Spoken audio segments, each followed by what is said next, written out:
ಮುಖ್ಯಮಂತ್ರಿಗಳ ಪದಕ ಪುರಸ್ಕೃತ inspector Sandesh page, Moodbidri police ಠಾಣೆಯಲ್ಲಿ ಇನ್ಸ್ಪೆಕ್ಟರ್. ಅವರ ವಿರುದ್ಧ ಸುಮತಿ ನಾಯಕ್ ಮತ್ತು ಕೆಲವು ಸಂತ್ರಸ್ತ ಮಹಿಳೆಯರೆಂದು ಹೇಳಿಕೊಂಡವರು ಮಾಡಿಕೊಂಡಂಥ ಆರೋಪ 10 ಹಲವು ಸಂಶಯಗಳಿಗೆ ಕಾರಣವಾಗಿದೆ.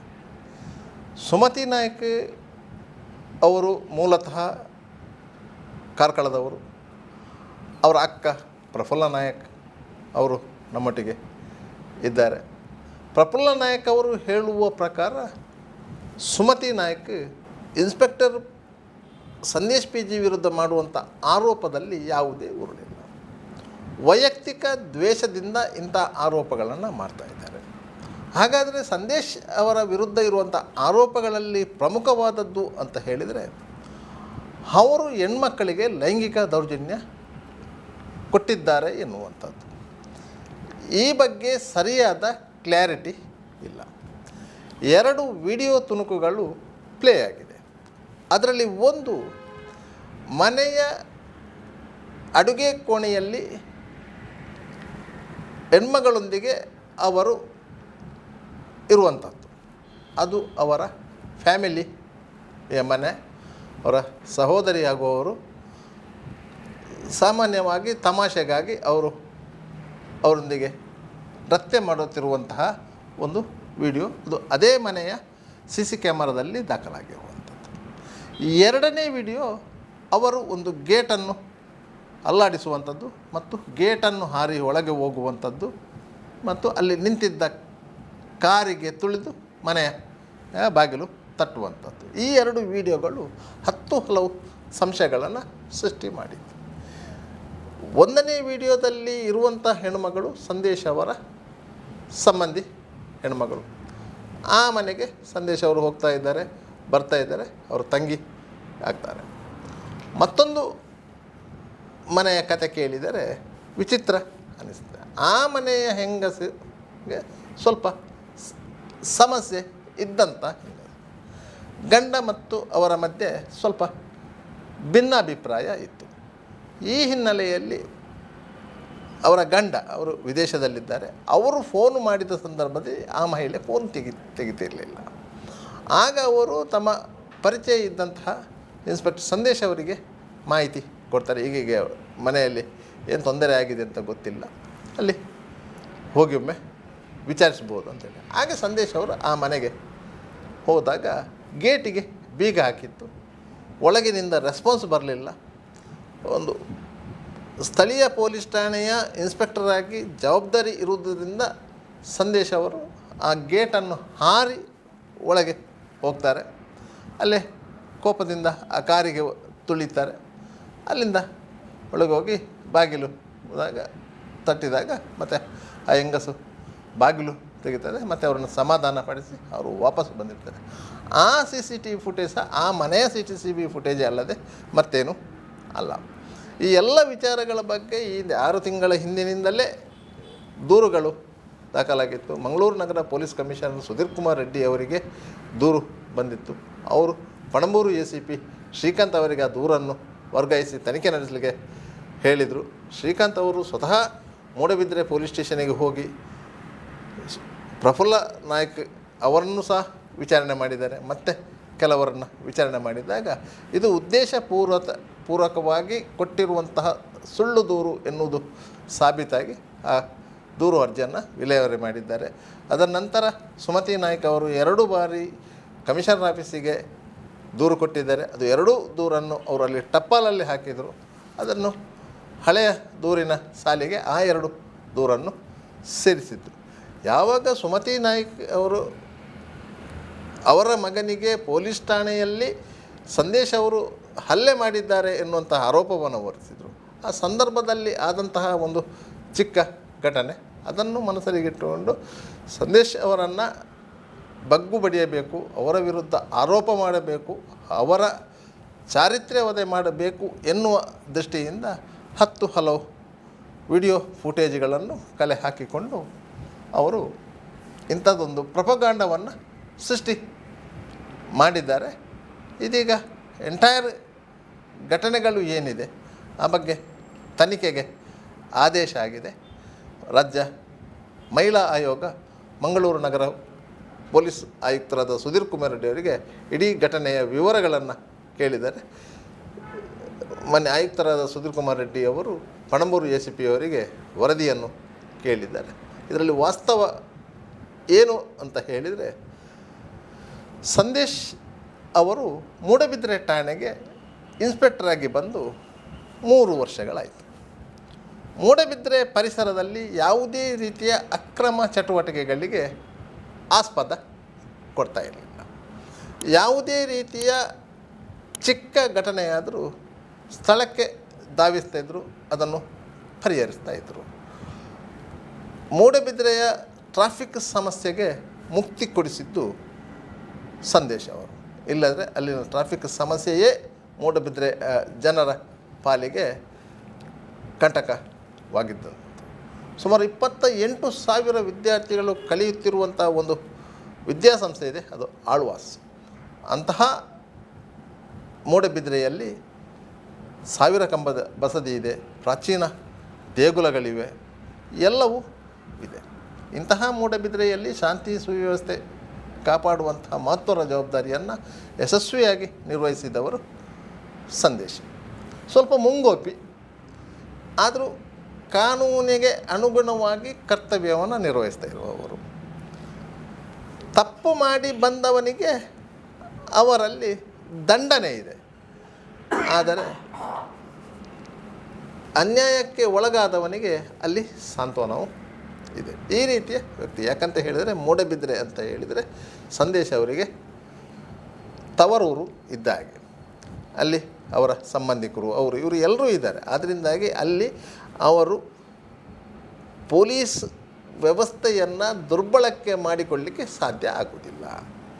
ಎಲ್ಲಿಂದಲೋ ಬಂದಂಥ ಒಬ್ಬ ಆಫೀಸರು ಯಾವುದೋ ಒಂದು ಊರಲ್ಲಿ ಏನು ಬೇಕಾದ್ರೆ ಮಾಡಿ ಹೋಗ್ಬೋದು, ಆದರೆ ಸಂದೇಶಿಗೆ ಆ ಅವಕಾಶಗಳು ಇಲ್ಲ. ಯಾಕಂದರೆ ಅವರ ಊರು ಅದು. ಆದ್ದರಿಂದಾಗಿ ಮತ್ತು ಅವರ ಸಂಬಂಧಿಕರು, ಅವರ ಸ್ನೇಹಿತರು, ಅವರ ನೆಂಟರಿಷ್ಟರು ಎಲ್ಲರೂ ಅದೇ ಊರಲ್ಲಿ ಇರುವುದರಿಂದ ಅಲ್ಲಿ ಅವರು ತನ್ನ ಅಧಿಕಾರವನ್ನು ದುರ್ಬಳಕೆ ಮಾಡಿಕೊಳ್ಳಲಿಕ್ಕೆ ಸಾಧ್ಯ ಆಗೋದಿಲ್ಲ. ಅದು ಅವರಿಗೆ ಅಲ್ಲಿ ಒಂದು ಅಡ್ವಾಂಟೇಜ್ ಆಯಿತು. ಇದರ ಪರಿಣಾಮವಾಗಿ ಅವರು ಎಂತಹ ಕಲ್ಪ್ರಿಟ್ಗಳನ್ನು, ದುಷ್ಕರ್ಮಿಗಳನ್ನು ಅಲ್ಲಿ ಹೆಡೆಮುರಿ ಕಟ್ಟಲಿಕ್ಕೆ ಸಾಧ್ಯ ಆಯಿತು. ಆದ್ದರಿಂದಲೇ ಒಂದು ವರ್ಗ ಸಂದೇಶ್ ಅವರ ವಿರುದ್ಧ ಕತ್ತಿ ಮಸೈತೆ ಇತ್ತು. ಅದು ಕೆಲವು ಸಮಯಗಳ ಹಿಂದೆ ಹಿಂದೂ ಜಾಗರಣ ವೇದಿಕೆಯ ಪ್ರಮುಖರಾಗಿದ್ದಂತಹ ಸುಮಿತ್ ತರೆಗುಡ್ಡೆ ಎಂಬವರನ್ನು ಪ್ರಕರಣವೊಂದಕ್ಕೆ ಅವರು ಬಂಧಿಸಿದರು. ಸ್ಥಳೀಯ ಶಾಸಕರಾದ ಉಮಾನಾಥ್ ಕೋಟ್ಯಾನ್ ಅವರು ಸ್ವತಃ ಸ್ಟೇಷನಿಗೆ ಹೋಗಿ ಗಲಾಟೆ ಮಾಡಿದರು. ಆದರೆ ಸುಮಿತ್ ತರೆಗುಡ್ಡೆಯನ್ನು ಬಂಧಿಸಿದ್ದಕ್ಕೆ ಕಾರಣಗಳಿತ್ತು. ಆತನನ್ನು ನ್ಯಾಯಾಲಯಕ್ಕೆ ಹಾಜರುಪಡಿಸಿದರು. ನ್ಯಾಯಾಂಗ ಬಂಧನದಲ್ಲಿದ್ದ. ತದನಂತರ ಜಾಮೀನಿನ ಮೇಲೆಗೆ ಬಿಡುಗಡೆಗೊಂಡಿದ್ದ. ಇದೇ ಸಂದರ್ಭದಲ್ಲಿ ಕಲ್ಲಮಣ್ಕೂರು ಪರಿಸರದಲ್ಲಿ ಒಂದು ಮನೆಯಲ್ಲಿ 2 ಹೆಣ್ಣು ಮಕ್ಕಳನ್ನು ಇಟ್ಟುಕೊಂಡು ವೇಶ್ಯಾವಾಟಿಕೆ ದಂಧೆ ನಡೆಸಲು ಪ್ರಯತ್ನಿಸುತ್ತಿದ್ದವನೊಬ್ಬನನ್ನು ಅವರು ಮಾಹಿತಿ ಆಧಾರದಲ್ಲಿ ಬಂಧಿಸಿದರು. ಆ ಹೆಣ್ಮಕ್ಕಳಿಬ್ಬರನ್ನು ರಕ್ಷಣೆ ಮಾಡಿದರು. ಆತನು ಸಹ ಹಿಂದೂ ಜಾಗರಣ ವೇದಿಕೆಯಲ್ಲಿ ಗುರುತಿಸಿಕೊಂಡಿದ್ದಂಥ ಹುಡುಗ. ಆತ ಈ ಹಿಂದೆ ಕಟೀಲಿನಲ್ಲಿ ಸಿಯಾಳ ವ್ಯಾಪಾರಿಗಳಿಗೆ ಹೊಡೆದ ಕೇಸಿನಲ್ಲಿ ಆರೋಪಿಯಾಗಿದ್ದ. ಆ ಸಂದರ್ಭದಲ್ಲಿ ಅವರು ಆತನನ್ನು ಬಂಧಿಸಿದರು. ಆಗ ಇವರು ಬಜ್ಪೆಯಲ್ಲಿ ಇನ್ಸ್ಪೆಕ್ಟರ್ ಆಗಿದ್ದರು. ಆ ಸಂದರ್ಭದಲ್ಲಿ BJPಯ ಪ್ರಮುಖರು ಎಲ್ಲರೂ ಸೇರಿ ಬಜ್ಪೆ ಪೊಲೀಸ್ ಸ್ಟೇಷನ್ ಎದುರಲ್ಲಿ ಭಾರೀ ಪ್ರತಿಭಟನೆ ಮಾಡಿದರು. ಆ ಪರಿಣಾಮವಾಗಿ ಸಂದೇಶ್ ಅವರನ್ನು ಬಜ್ಪೆಯಿಂದ ಮೂಡಬಿದ್ರೆಗೆ ಟ್ರಾನ್ಸ್ಫರ್ ಮಾಡಲಾಗಿತ್ತು. ಮೂಡಬಿದ್ರೆಯಲ್ಲಿ ಇವರು ಇನ್ಸ್ಪೆಕ್ಟರ್ ಆಗಿದ್ದಾಗ ಹೆಣ್ಣು ಮಕ್ಕಳನ್ನು ವೇಶ್ಯಾವಾಟಿಕೆ ದಂಧೆಗೆ ದೂಡುವ ಪ್ರಯತ್ನವನ್ನು ವಿಫಲಗೊಳಿಸಿ ಆತನನ್ನು ಬಂಧಿಸಿದರು. 10 ಹಲವು ರೀತಿಯಲ್ಲಿ ಕರ್ತವ್ಯವನ್ನು ನಿರ್ವಹಿಸಿ ಹಲವಾರು ಸಮಾಜಘಾತುಕರಿಗೆ ಹೆಡಮುರಿ ಕಟ್ಟಿದಂಥ PG ಸಂದೇಶ್ ಅವರಿಗೆ ಸಹಜವಾಗಿಯೇ ಮುಖ್ಯಮಂತ್ರಿಗಳ ಪದಕ ಲಭ್ಯ ಆಗಿತ್ತು. ಇಂತಹ ಹಿನ್ನೆಲೆಯ PG ಸಂದೇಶ್ ಅವರ ವಿರುದ್ಧ ಇದೀಗ ಬಂದ ಆರೋಪದಲ್ಲಿ ಯಾವುದೇ ರೀತಿಯ ಹುರುಳಿಲ್ಲ ಎನ್ನುವುದನ್ನು ಸ್ವತಃ ಆ ಪೊಲೀಸ್ ಸ್ಟೇಷನಿಗೆ ಹೋಗಿ ತನ್ನ ಗಂಡನ ವಿರುದ್ಧವೇ ದೂರು ನೀಡಿದಂತಹ ಪ್ರಫುಲ್ಲ ಅವರೇ ಮಾಹಿತಿಯನ್ನು ಕೊಡ್ತಾರೆ. ಆ ಸಂದರ್ಭದಲ್ಲಿ ಪ್ರಫುಲ್ಲ ಅವರ ತಂಗಿ ಸುಮತಿ ನಾಯ್ಕ ಠಾಣೆಗೆ ಬಂದು ಏನು ಗಲಾಟೆ ಮಾಡಿದರು ಮತ್ತು ಅದನ್ನು ಇನ್ಸ್ಪೆಕ್ಟ್ರು ಯಾವ ರೀತಿಯಲ್ಲಿ ನಿರ್ವಹಿಸಿದರು ಎನ್ನುವುದನ್ನು ವಿವರಿಸ್ತಾರೆ. ಇದರಲ್ಲಿ ಸತ್ಯಾಸತ್ಯತೆ ಏನು ಎನ್ನುವುದನ್ನು ನೀವೇ ತೀರ್ಮಾನ ಮಾಡಬೇಕು. ನಿಮ್ಮ ಹೆಸರೇನು? ನನ್ನ ಹೆಸರು ಪ್ರಫುಲ್ಲ ನಾಯ್ಕ. ನಿಮ್ಮ ಗಂಡನ ಹೆಸರು? ನಿತ್ಯಾನಂದ ನಾಯ್ಕ. ನಿಮ್ಮ ಮನೆ? ನಮ್ಮದು ಬೆಳುವಾಯಿ. ಬೆಳುವಾಯಲ್ಲಿ. ನೀವೆಷ್ಟು ಮಂದಿ ಹೆಣ್ಮಕ್ಳು ನಿಮ್ಮ ಫ್ಯಾಮಿಲಿ? ನಮ್ಮ ಫ್ಯಾಮಿಲಿಯಲ್ಲಿ 5 ಮಂದಿ ಮಕ್ಕಳು. ನಾವು 3 ಇದ್ದೇವೆ ಈಗ. ಅದೇ ಇಬ್ಬರು ತೀರಿ ಹೋಗಿದ್ದಾರೆ. ಈಗ ಇರುವವರು ಯಾರಿಲ್ಲ? ಇರೋರು ಒಬ್ಬರು ಅಣ್ಣ ಇದ್ದಾರೆ. ಆ ಅಣ್ಣನಿಗೆ ಕೂಡ ಮಾಡಿದ್ದಾಳೆ ಬೇಕಾದಷ್ಟು ಕೊಲೆ ಕೊಟ್ಟು. ಅಣ್ಣ ಎಲ್ಲಿ ಇರೋದು? ಅಣ್ಣ ಮಿಯರಲ್ಲಿ ಇರ್ತಾನೆ. ಮಿಯರಲ್ಲಿದ್ದಾರೆ. ನೀವು ಬೆಳುವಾಯಲ್ಲಿ? ಹೌದು. ನೀವು ಬೆಳುವಾಯಲ್ಲಿ. ನಿಮ್ಮ ಗಂಡ ಇರೋದು? ನನ್ನ ಗಂಡ ಈಗ ಬೊಂಬೈಲಿದ್ದಾರೆ. ಒಟ್ಟಿಗಿದ್ದೇವೆ ಈಗ ಬಂದಿದ್ದಾರೆ. ಅವರಿಗೆ ವಿಷಯ ಎಲ್ಲ ಗೊತ್ತಾಯ್ತು, ಇವಳು ಮಾಡುವ ಅಲ್ಲಿ ಕೃತ್ಯ ನೋಡದ್ದು ನೋಡಿ ಬಂದಿದ್ದಾರೆ ಅವರಲ್ಲಿ. ಹಾಗಾಗಿ ಅವರಿಗೆಲ್ಲ ವಿಷಯ ಗೊತ್ತಾಗಿದೆ, ಅವಳು ಎಂಥವಳಂತೆಲ್ಲ ಗೊತ್ತಾಗಿದೆ ಈಗ. ನಿಮಗೆ ಮತ್ತು ನಿಮ್ಮ ತಂಗಿ ಅಂದರೆ ಹೆಸರವ್ರದ್ದು? ಸುಮತಿ ನಾಯ್ಕ. ಸುಮತಿ ನಾಯ್ಕ. ಈ ಸುಮತಿ ನಾಯ್ಕಿಗೆ ಮತ್ತು ನಿಮಗೆ ಎಷ್ಟು ವರ್ಷದ ಡಿಫರೆನ್ಸು ಸಾಧಾರಣ? ನಮಗೆ ಒಂದು 3-4 ವರ್ಷ ಅಷ್ಟೇ. 3-4 ವರ್ಷ ಡಿಫರೆನ್ಸ್. ಎಷ್ಟು ವರ್ಷದ ಹಿಂದೆ ಸುಮತಿ ನಾಯ್ಕಿಗೆ ಮದುವೆ ಆಗಿದೆ? ಸುಮತಿಗೆ 2005ರಲ್ಲಿ ಮದುವೆ ಆಗಿದೆ. ಆ 2006ಕ್ಕೆ ಮಗ ಆಗಿದ್ದಾನೆ. ಮಗ ಆಗಿ 2 ವರ್ಷ ತನಕ ಗಂಡ ಮುಂಬೈಯಲ್ಲಿ ಹೋಗ್ತಾ ಬರ್ತಾ ಇದ್ದ. ಅವರು ಸುಮತಿ ನಾಯ್ಕನ ಗಂಡ ಇದ್ದದ್ದು ಮುಂಬೈ ಅಲ್ಲ, ಅವರ ಗಂಡ ಸೋಮೇಶ್ವರ. ಅಲ್ಲಿ ಕೂಡ ಕೇಸ್ ಆಗಿದೆ. ಬೇರೆ ಗಂಡ ಎಲ್ಲಿ? ಸೋಮೇಶ್ವರ. ಎಲ್ಲಿ? ಹೆಬ್ರಿ ಸೋಮೇಶ್ವರ. ಹೌದು, ಅವರೀಗ ತೀರಿ ಹೋಗಿದ್ದಾರೆ. ಅವರಿಗೂ ಕೂಡ ಕಂಪ್ಲೇಂಟ್ ಮಾಡಿದಾಳೆ ಅವಳು ತುಂಬಾ. ಸೋಮೇಶ್ವರದಲ್ಲಿ ಗಂಡ ಇದ್ದ. ಹೌದು. ಅವರಿಗೆ ಅದು ಮಗು. ಇವರು ಸೋಮೇಶ್ವರದಲ್ಲಿದ್ರ ಇಲ್ಲಿದ್ರ? ಯಾರು? ಸುಮತಿ ಸೋಮೇಶ್ವರದಲ್ಲಿ ಇರಲಿಲ್ಲ. ಅಲ್ಲಿ ಗಲಾಟೆ ಆಗಿ ಅಲ್ಲಿ FIR ಆಗಿದೆ, ಕೇಸ್ ಆಗಿ. ಇವರು ಅತ್ತೆಗೆ ಅಟ್ಯಾಕ್ ಮಾಡಿದಾಳೆ. ಅಲ್ಲಿ ಅವರು ಕೇಸ್ ಮಾಡಿ ಮತ್ತೆ ನನ್ನ ಅಣ್ಣನವರೆಲ್ಲ ಸೇರಿ ರಾಜ್ಯ ಪಂಚಾಯತಿಗೆ ಮಾಡಿ ಕೇಸ್ ವಾಪಸ್ ತಗೊಂಡ್ರು. ಮತ್ತೆ ಇವಳ ಉಡುಪಿಯಲ್ಲಿ ಸೇರಿಕೊಂಡ್ಲು. ಇವಳು ಎಲ್ಲಿ? ಉಡುಪಿಯಲ್ಲಿ? ಉಡುಪಿ ಇಂದ್ರಾಳಿಯಲ್ಲಿ ಸೇರಿಕೊಂಡ್ಲು. ಅಲ್ಲಿ ಒಂದು ರೂಮ್ ಮಾಡಿಕೊಂಡ್ಲಿ. ಅಲ್ಲಿ ಶೋಧನ್ ಶೆಟ್ಟಿ ಅಂತ ಇವಳಿಗೆ ಪರಿಚಯ ಆದ. ಅವಳ ಇದರಿಂದಾಗಿ ಈ ಫೀಲ್ಡಿಗೆ ಅವಳು ಬೆಂಗಳೂರಿಗೆ ಹೋಗಿದ್ದು. ಆಗ ಗಂಡ ಇದ್ರ? ಆಗ ಗಂಡ ಇದ್ದ. ಗಂಡ ನನಗೆ ಯಾರಿಗೆ ಇಟ್ಕೊಳ್ಳಿಲ್ಲ ಅವಳು. ಗಂಡ ಅವನಷ್ಟಕ್ಕೆ, ಇವಳಷ್ಟಕ್ಕೆ. ಗಂಡ ಏನು ಕೆಲಸ ಮಾಡ್ತಾ ಇದ್ದ? ಗಂಡ ಅವರು ಇದು ಮಾಡ್ತಿದ್ರು ಸರ್, ಯಾವುದು ಕ್ಯಾಟ್ರಿಂಗ್ಸಲ್ಲಿ, ಕಸ್ಟಮ್ ಆಫೀಸಲ್ಲಿ, ಇಲ್ಲಿ ಮಂಗಳೂರಲ್ಲಿ, ಪಣಮೂರು ಬೀಚಿ. ಹೌದು. ಹೋಟೆಲಲ್ಲಿ ಕ್ಯಾಂಟೀನಲ್ಲಿ ಇದು ನಡೆಸ್ತಾ ಇದ್ರು. ಇವರು ಇಂದ್ರಾಳಿಯಲ್ಲಿ? ಹೌದು. ಇಂದ್ರಾಳಿಯಲ್ಲಿ ಅವರಿಗೆ ಶೋಧನ್ ಅಂತ ಹೇಳಿ ಪರಿಚಯದ. ಮನೆಯೆಲ್ಲ ಕಟ್ಟಿಸಿದ ಅವನೇ. ಎಲ್ಲಿ? ಕಾರ್ಕಳದಲ್ಲಿ, ಕಾಬೆಟ್ಟಲ್ಲಿ. ನಂತರ ಇವಳು ಮನೆ ಆದ ಮೇಲೆ ಪುನಃ ಫಾರಿನ್ಗೆ ಹೋದ್ಲು. ಫಾರಿನ್ಗೆ ಹೋಗಿ ಅಲ್ಲಿ 2 ವರ್ಷ ಇದ್ದು ಬಂದು ಬೆಂಗಳೂರಲ್ಲಿ ಈ ಫೀಲ್ಡಿಗೆ ಹೋಗಿದ್ದು. ವಾರದಲ್ಲಿ ಒಂದು 2 ದಿವಸ ಬರ್ತಾಳೆ ಹೋಗ್ತಾಳೆ. ಇದೇ ಕೆಲಸ. ಈಗ ಬೆಂಗಳೂರಲ್ಲಿ ಎಷ್ಟು ಕೇಸ್ ಆಗಿದೆ ಅಂತ ಏನಾದರೂ ಮಾಹಿತಿ ಇದೆಯಾ? ಮಾಹಿತಿ ಅದೇ ಮಡಿವಾಳ ಕೇಸ್ ಇದಾಗಿದೆ, ಮತ್ತೆ ಚೆನ್ನೈಯಲ್ಲಿ ಒಂದಾಗಿದೆ. ತುಂಬ ಉಂಟು. ಅವಳದು ಬಯೋಡಾಟಿ ಈಗ ಹುಡುಕಿದ್ರೆ ನೀವು ಎಲ್ಲ ಜಾಲ ಆಡಿದ್ರಿ, ಎಲ್ಲೆಲ್ಲಿ ಕೇಸ್ ಮಾಡಿದ್ರೆ ಎಲ್ಲ ಹೊರಗೆ ಬರ್ತಾರೆ. ಈಗ ನಿಮಗೆ ಮತ್ತು ಅವರಿಗೆ ಕ್ಲಾಶ್ ಯಾವಾಗ ಬಂತು? ನಮಗೆ ಕ್ಲಾಶ್ ಏನಿಲ್ಲ. ಅವಳಿಗೆ ಒಟ್ರಾಸಿ ನಾನು ಒಳ್ಳೆಯದರಲ್ಲಿ ಇರಬಾರ್ದು ಅಂತೇಳಿ ನಾನು ನನ್ನಷ್ಟೇ ಕೆಲಸ ಮಾಡಿ ದುಡಿಯೋವಳು. ಇವಳ ಮನೆಗೆ ಹೋಗಿ ನಾನು ನಾಯಿ ಚಾಕರಿ ಹೆಂಗೆ ಬಿಡಬೇಕು? ಇವಳು ಬೆಂಗಳೂರಲ್ಲಿ ಇರುವುದಲ್ಲ ಸರ್. ಒಂದು ಅಮ್ಮ ಇದ್ದಾರೆ ನನ್ನ ಮನೆಯಲ್ಲಿ. ಅಲ್ಲಿ ನಾನು ಕತ್ತೆ ಚಾಕರಿ ಮಾಡಬೇಕಂತ ಇವಳ ಉದ್ದೇಶ ಅಷ್ಟೇ. ಹೌದು, ಅಲ್ಲಿ ಕುತ್ಕೊಂಡು ಅಲ್ಲಿ ಅವಳ ಕೆಲಸ, ಅವಳು ಬಿಟ್ಟು ಚಾಕರಿ ಕೊಟ್ಟದನ್ನು ತಿಂದು ನಾನು ಅಲ್ಲಿ ಇರಬೇಕಂತ ಅವಳ ಉದ್ದೇಶ ಅಷ್ಟೇ. ಈಗ ನಿಮ್ಮ ಗಂಡ ಬಾಂಬೆಯಲ್ಲಿ ಇರುವುದಲ್ಲ? ಈಗ ಹೋಗಿದಷ್ಟೇ, ಅವರು ಹುಷಾರಾಗಿ ಹೋಗಿದಷ್ಟೇ. ಮೊದಲು ಅವರು ಕೆಲಸದ ಮಾಡ್ತಿದ್ರು ಬೆಂಗಳೂರಲ್ಲಿ, ಅಲ್ಲಿ ಇಲ್ಲಿ ಕೆಲಸ ಮಾಡ್ತಿದ್ರು. ಏನು ಕೆಲಸ ಮಾಡ್ತಾ ಇದ್ರು? ಅವರು ಪೇಪರ್ ಮಿಲ್ ಅಲ್ಲಿ ಕೆಲಸ ಮಾಡ್ತಿದ್ರು. ಅದಾಯ್ತು ಸರ್. ಅಲ್ಲಿಗೆ ಹೋದ ಮೇಲೆ ನನ್ನ ಗಂಡ ಮತ್ತು ಮಗ ಒಟ್ಟಿಗೆ ಹೋದ ಮೇಲೆ ಇವಳು ಏನು ಮಾಡಿದ್ಲು ಗೊತ್ತು ಸರ್? ನನ್ನ ಮನೆ ನಾವು ಫ್ಲಾಟಲ್ಲಿ ಇರೋದು. ಆ ಮನೆಯನ್ನು ನನ್ನ ಗಂಡನ ಹೆಸರಲ್ಲಿ ಉಂಟದು ಮನೆ. ಇವಳು ಏನು ಮಾಡಿದ್ಲು, ನನ್ನ ಗಂಡನ ಹುಷಾರಿಲ್ಲ 1 ತಿಂಗಳು 2 ತಿಂಗಳಲ್ಲಿ ಕೂತ್ಕೊಳಿಸಿದಾಗ ಲಾಯರಾಗಿ ಕರ್ಕೊಂಡು ಹೋಗಿ ಇವರ ನಂತರ ವೀಲ್ ಬರೆಸಿದ್ದು. ನನ್ನ ಗಂಡನ ಮನೆ ಅವಳಿಗೆ ಮತ್ತು ನನ್ನ ಮಗನಿಗೆ ಅಂತ ವೀಲ್. ಇವರು ಸೈನ್ ಹಾಕಿದ್ದಾರೆ. ಮತ್ತೆ ಅವರು ಬಂದ ಮೇಲೆಲ್ಲ ವಿಷಯ ಹೇಳಿದರು, ಅದನ್ನು ಸರಿ ಮಾಡಿಕೊಂಡೆ ನಾನು. ಒಟ್ರಾಸಿ ಅವಳ ನನ್ನ ಮನೆ ಬೇಕಂತ ಅವಳಿಗೆ ಒಂದು ಇದು ಗ್ರೆಜ್, ಈಗ ನನ್ನ ಮನೆ ಸಿಗ್ಬೇಕಂತ ಹೊರಗೆ ಹಾಕು, ಮಗನಿಂದ ಸಹ ಫೋನ್ ಮಾಡಿಸಿದ್ದಾಳೆ, ಮನೆಯಿಂದ ಹೊರಗೆ ಹಾಕಿ ಅಂತ. ಈಗ ನೀವು ಮೂಡಬಿದ್ರೆ ಪೊಲೀಸ್ ಸ್ಟೇಷನಿಗೆ ಕಂಪ್ಲೇಂಟ್ ಯಾಕೆ ಕೊಟ್ಟದಲ್ಲಿ ಗಂಡ ಮತ್ತು ಮಗ ಅಲ್ಲಿ ಇದ್ದಾನಲ್ಲಿ, ಇವಳು ಈ ರೀತಿ ಕಾಬೇಟಲ್ಲಿ ಇವಳ ಮನೇಲಿ ಇದ್ದಾರೆ.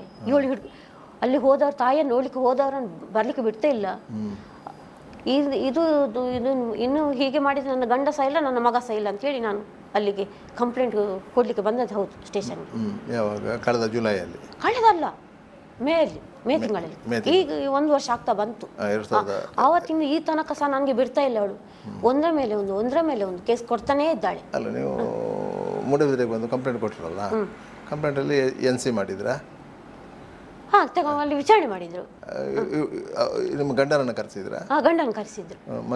ಮಗನ ಕರೆಸಿದ್ರು. ಆವತ್ತು ಏನಾಯ್ತು? ಆವತ್ತು ಅವ್ರ ಗಂಡ ಮತ್ತು ಮಗ ಏನು ಹೇಳಿಲ್ಲ. ಇವರು ಯಾರಿಗೂ ಮಾತಾಡ್ತೀವಿ, ಇವಳೇ ಮಾತಾಡಿದ್ರು. ಅವರನ್ನು ಬಿಡುವುದಿಲ್ಲ ಯಾವ ಕಾರಣಕ್ಕೂ. ಗಂಡ ಹೇಳಿದ್ರು, ಬಿಡು, ನಾನು ಹೋಗ್ತೇನೆ ಮನೆಗೆ. ಆಗ ಹೇಳುದು ಇವಳು, ನೀನೆಂತ ಇಷ್ಟು ದಿವಸ ನಮ್ಮ ಮನೇಲಿ ಕೂತ್ಕೊಂಡು ಈಗ ಹೋಗ್ತೇನೆ ಇರ್ತೀಯ, ಹೋಗ್ಬೇಡ, ಹೆಂಡತಿ ಒಟ್ಟಿಗೆ ಹೋಗ್ಬೇಡ ಅಂತ ಅಲ್ಲಿ ಗಂಡನ ಎಳ್ದು ಹಿಡ್ಕೊಂಡು.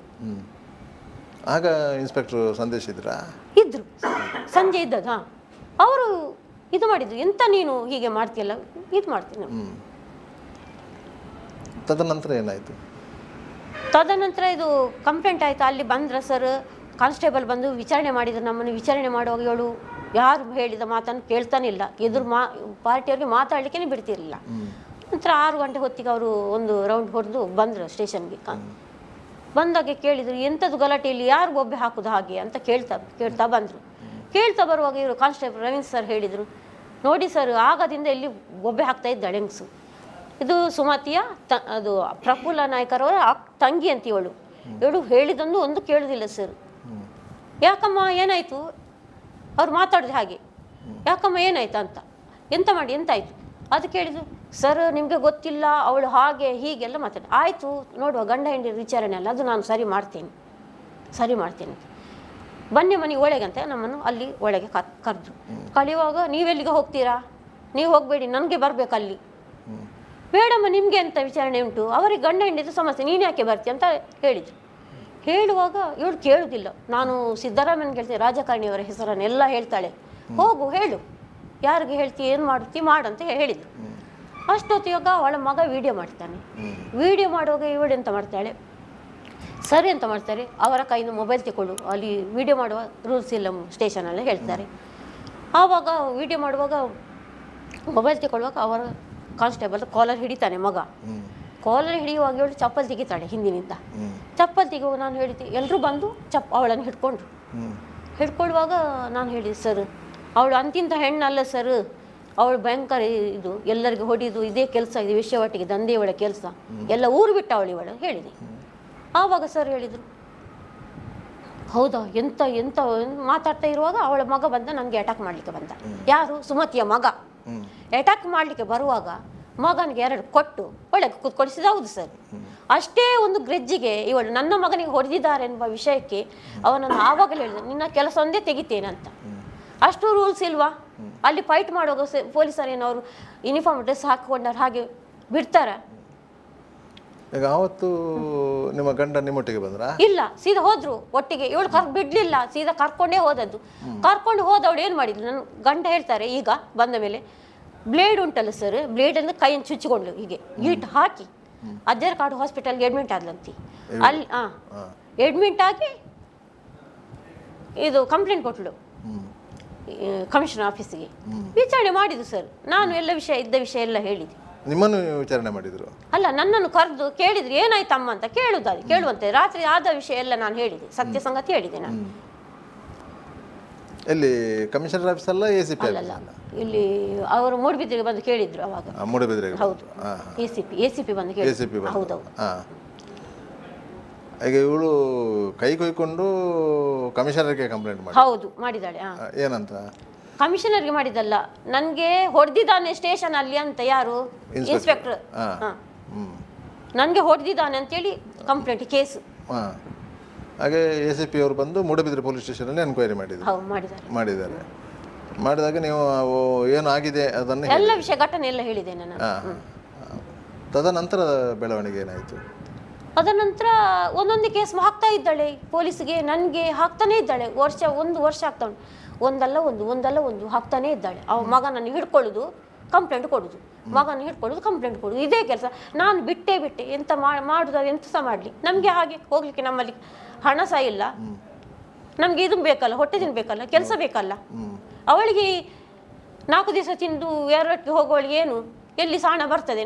ನಾನು ಅಂತವಳಲ್ಲ. ಈಗ ಇಲ್ಲಿ ಅಜರಕಾಡ್ ಹಾಸ್ಪಿಟಲ್ ಅಡ್ಮಿಟ್ ಆಗಿದ್ಲಲ್ಲ, ಹೌದು, ಅಲ್ಲಿ ಪೊಲೀಸರವರನ್ನ ಎನ್ಕ್ವೈರಿ ಮಾಡಿದ್ದಾರೆ, ಅದು ಗೊತ್ತಿಲ್ಲ ಸರ್, ನನಗೆ ಗೊತ್ತಿಲ್ಲ. ತದನಂತರ ನಿಮಗೆ ಮತ್ತೆ ಅವರಿಗೆ ಸಂಪರ್ಕ ಇಲ್ಲ? ಯಾರಿಗೆ ಸಂಪರ್ಕ ಇಲ್ಲ, ನಾನು ಹೋಗಲಿಲ್ಲ. ನನಗೆ ಕಂಪ್ಲೇಂಟ್ ಕೊಡ್ತಾ ಇದ್ದಾಳೆ. ಕಾರ್ಕಳದಲ್ಲಿ ಆಯಿತು, ಎಲ್ಲ ಕಡೆಯಲ್ಲಿ ನನಗೆ ಕಂಪ್ಲೇಂಟ್ ಒಂದೇ, ನಾನು ಹೋಗೋದು ಒಂದೇ ಕೆಲಸ ಆಯಿತು. ಈಗ ಇದು ಮಾಡಿ ನಾನು ಯಾವ ಕಂಪ್ಲೇಂಟ್ಗೆ ಹೋಗೋದಿಲ್ಲ ಅಂತ. ಈಗ ಮೂಡಬಿದ್ರೆ ಸಬ್ ಇನ್ಸ್ಪೆಕ್ಟ್ರು ಸಂದೇಶ್ ಮತ್ತು ನಿಮ್ಮ ಸಂದೇಶಗೂ ಈ ಕೇಸಿಗೂ ಸಂಬಂಧ ಇರೋದು ಅಷ್ಟೇ, ಮತ್ತೆ ಏನಿಲ್ಲ. ಅವಳು ನಿಜವಾಗಿ ಉಂಟಲ್ಲ, ಅವರ ಗ್ರೆಜ್ಜಿ ಒಟ್ಟಾಸೆ ಒಂದು ಹೊಡೆದಿದ್ದಾರೆ ಅನ್ಕೊಂಡ ವಿಷಯಕ್ಕೆ ಇವಳು ಅವರನ್ನು ಟಾರ್ಗೆಟ್ ಮಾಡ್ತಿದ್ದಾಳೆ, ಎಲ್ಲರನ್ನು ಹಿಡ್ಕೊಂಡು ಹೀಗೆಲ್ಲ ಆಟ ಆಡಿಸ್ತಿದ್ದಾಳೆ ಅಷ್ಟೇ. ಅದು ಬಯೋಡಾಟ ಅವಳದು ಎಂತಂತ ಹಿನ್ನೆಲೆ ಏನಂತ ಎಲ್ಲ ಹುಟ್ಬೇಕು ಸರ್. ಇಂಥವ್ರನ್ನ ಹೀಗೆ ಬಿಡಬಾರ್ದು. ಯಾಕಂದರೆ ಒಳ್ಳೆಯ ವ್ಯಕ್ತಿಗಳೆಲ್ಲ ಬಲಿಪಶು ಆಗ್ತಾರಲ್ಲ ಸರ್. ಈಗ ನಿನ್ನೆ ರಾಜ್ಯ ಮಟ್ಟದ ಟಿವಿ ಚಾನಲ್ ಅವಳದು ಅವಳು ಏನು ಎಲಿಗೇಷನ್ ಹರಿದಾಡ್ತಿತ್ತು, ಮೊಬೈಲ್ ಎಲ್ಲ ಬಂದಿದ್ದಲ್ಲ ಸರ್, ಬಂದಿದ್ದಲ್ಲ, ಅದರ ಬಗ್ಗೆ ನಿಮ್ಮ ಅಭಿಪ್ರಾಯ ಏನು? ಅದೇ ಇದೆಲ್ಲ ಬೇಡದು ಪಾಪ, ಅಂತ ಮನುಷ್ಯನಿಗೆ ಎಂತ ಹೀಗೆಲ್ಲ ಮಾಡ್ತಾರಪ್ಪ ಅಲ್ಲ. ನನಗೆ ತುಂಬ ಅದು ನೋಡಿ ನಾನು ಬಂದದ್ದು. ನಮ್ಮಿಂದಾಗಿ ಅವ್ರು ಬೀದಿ ಪಾಲಾಗಬಾರ್ದು, ಹೌದಲ್ಲ?